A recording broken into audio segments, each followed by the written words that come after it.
आकुर्डी खंडोबा माळ येथून भव्य मिरवणुकीने जोरदार शक्ती प्रदर्शन करीत मुख्यमंत्री एकनाथ शिंदे व उपमुख्यमंत्री अजितदादा पवार यांच्या उपस्थितीत मावळ लोकसभा मतदारसंघातील शिवसेने, भाजप, राष्ट्रवादी, मनसे, आरपीआय, रासप मित्रपक्ष महायुतीचे उमेदवार खासदार श्रीरंग बारणे यांनी आज उमेदवारी अर्ज दाखल केला।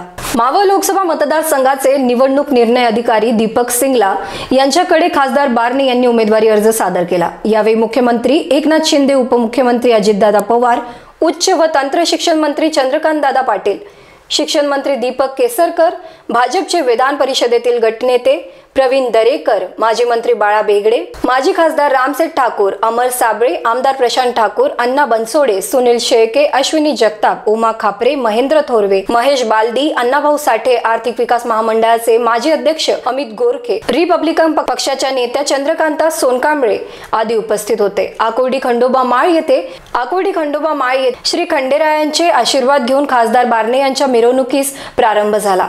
ढोल ताशांचा दणदणाट, भगव्या टोप्या, फेटे, भगवे झेंडे, धनुष्यबाण चिन्ह, महायुतीतील पक्षांचे झेंडे घेऊन लोकसभा मतदारसंघाच्या कानाकोपऱ्यातून आलेले हजारो कार्यकर्ते मिरवणुकीत सहभागी झाले होते।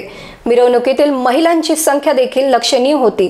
अब की बार 400 पार, फिर एक बार मोदी सरकार, महायुतीचा विजय असो, अप्पा बारणे तुम्ही आगे बढ़ो, हम तुम्हारे साथ है, होणार होणार, हॅट्रिक होणार या घोषणांनी परिसर दणाणून गेला होता।